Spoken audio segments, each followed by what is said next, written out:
today, and there's the police approaching.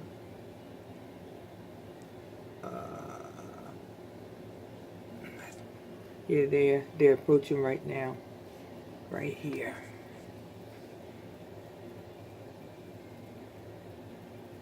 So where the police stop at right here, that's directly across the street from where Martinez lives.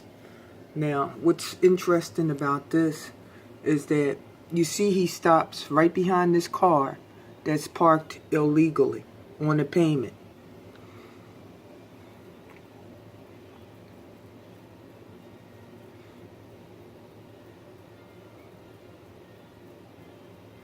And after a few seconds, I'm going to fast forward this for purposes of time, because this is like a 13-minute tape. So I'm fast forwarding, and he's coming up to my house. So he stops right there.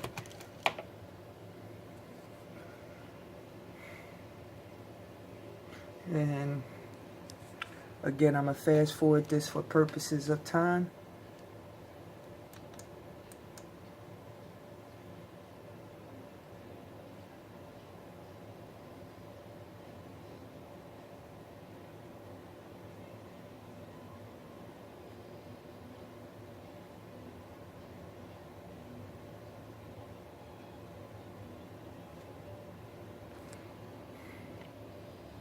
This is what I have to go through. And now he's pulling over and parking. Let me play it now. So he gets out, looks at the car, which is my car. Then he goes back to his vehicle.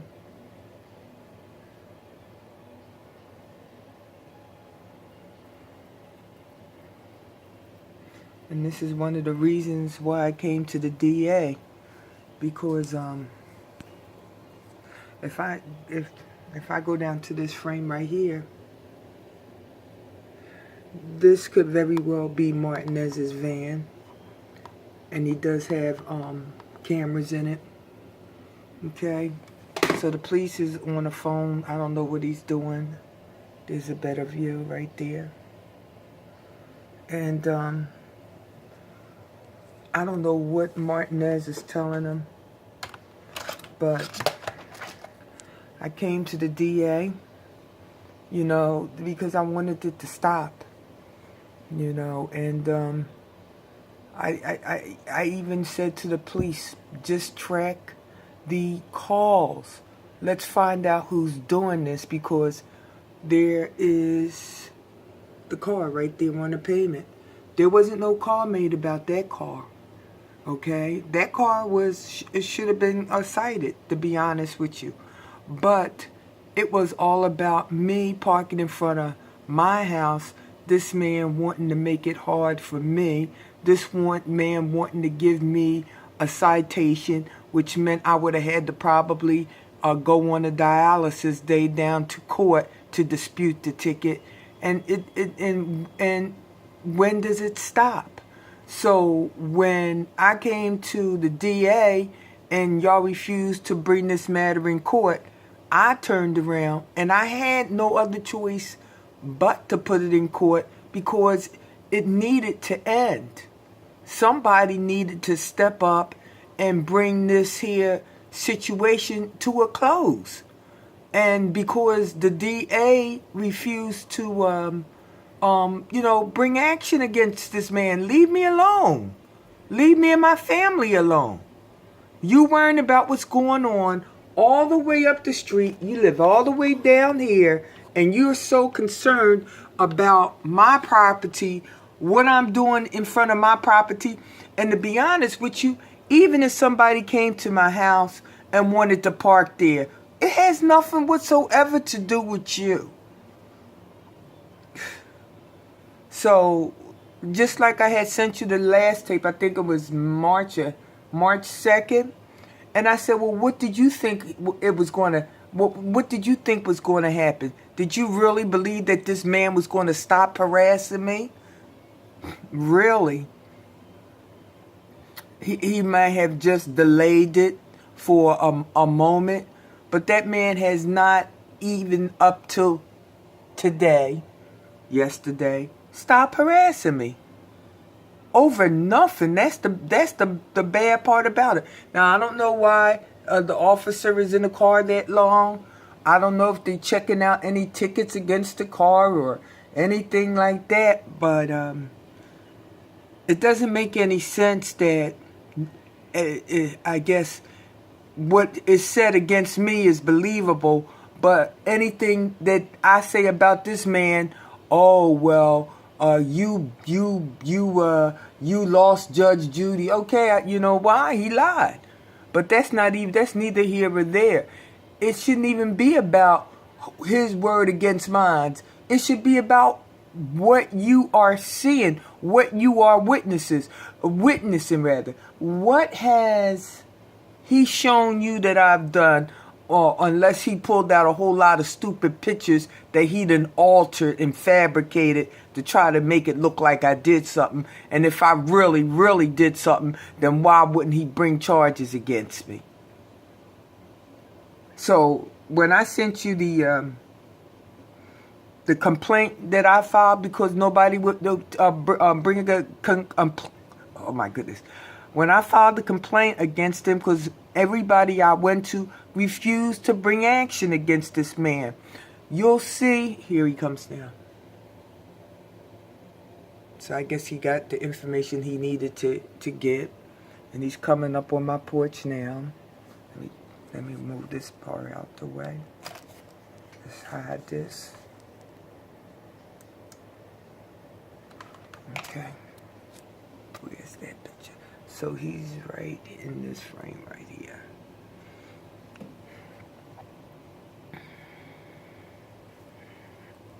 And I was trying to get out to go to the hospital to get dialysis. And that's when I wrote you and sent you the email. Oh my God, what the hell happened? Let's pause. Okay, I don't know what just happened, but anyway, we're picking it back up. Oh, it just happened again. Wow. I think my wires are going bad. And I'm not gonna mess with that, I'm not gonna mess with that console. Because when I play it without moving it, it just runs straight forward, straight through. But anyway, when the police officer comes and everything, he was saying how he knows all about this. This has been going on for years, and that why is somebody calling the police for you parking in front of your own property? You know, which is what I've said all along. You know, and I've always said to the police, please track the calls. Please let's find out who this and identify who this person is that's calling the police. Yeah, I don't know why it's doing that. Let's see if I can fast forward it. Okay, good. Then let's play. Oh, he left. Damn. I gotta back this up.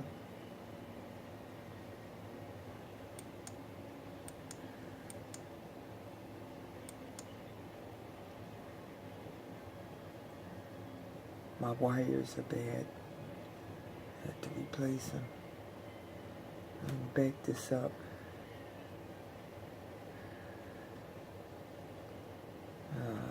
It's always something.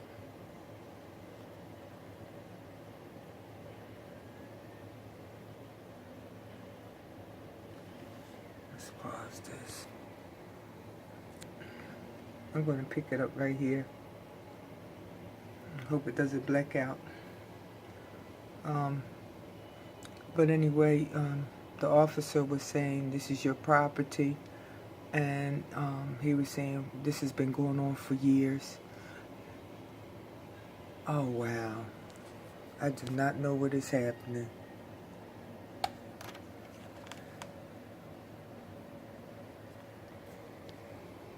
Let's try this. It's at 8:11. I don't know why I kept blacking out. I think it's some shorts in my wires.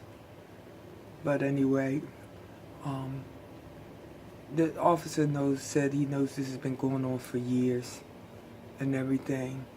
And no matter who I go to ask them to help me to end this problem with this man, nobody wants to do anything and intervene because of what the man has told them and said to them.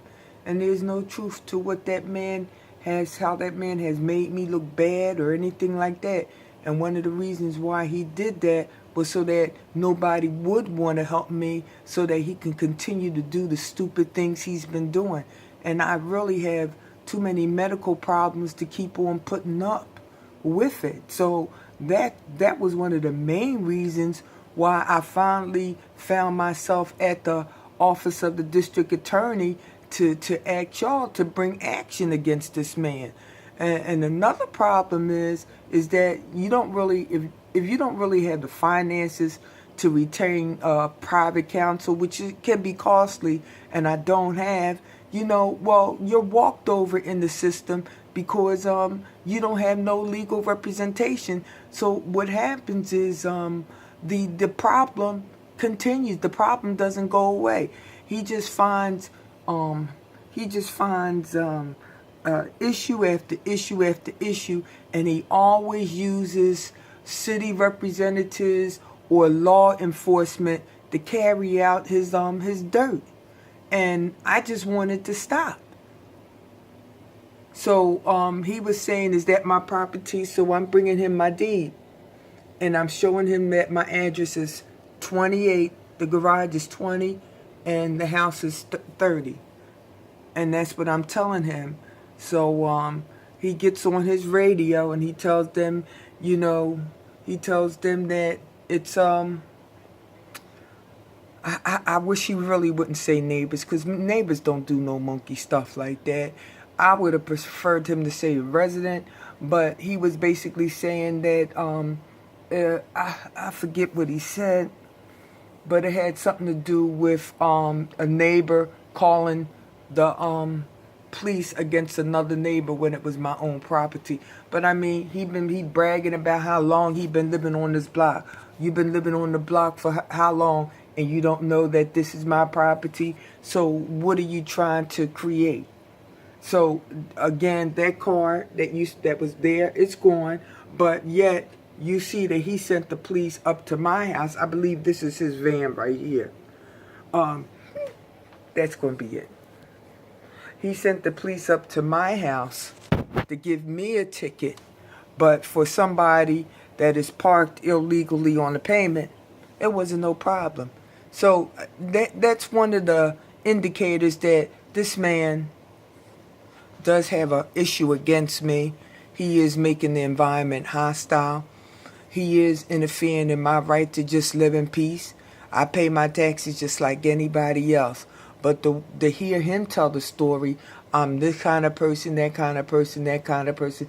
When the officer pulled up, I wasn't even outside. I wasn't disturbing no peace, So that's why I sent you that complaint, so you could see. There were a few links to the complaint against him, and each and every complaint that I brought against him, he denied. So I put the links in there to prove that what I said was true, and that's what I had sent you yesterday for you to review. So you can just see this man has some. They're leaving now, and I still hadn't left to get to the hospital because that's when I began writing you the email yesterday and showing you, okay, this is not the first time this happened, and I sent that to you to refresh your memory about the police being called on me because I'm this nuisance neighbor and this and that, whatever he chose to tell you how to. But anyway, I wasn't even doing anything. So, you know, to me, I would appreciate it. And this is, let me go back to how I have to keep cameras on my house and show you that. So let's exit this. Let's exit that. See, I got camera loss. All my cameras went out. That's it. Okay. So this is all the cameras I have to keep on the house because of the things that man is doing. And that's why the cameras were blacking out, because they had blacked out. And that's why I was able to provide the videos. Now, right here in this frame, this is where he parks. No, right here. He parks right here, right across from my house with cameras in his car. The man is also a stalker as well. So, it's bad. It's bad. And it needs to stop. That's it. The end.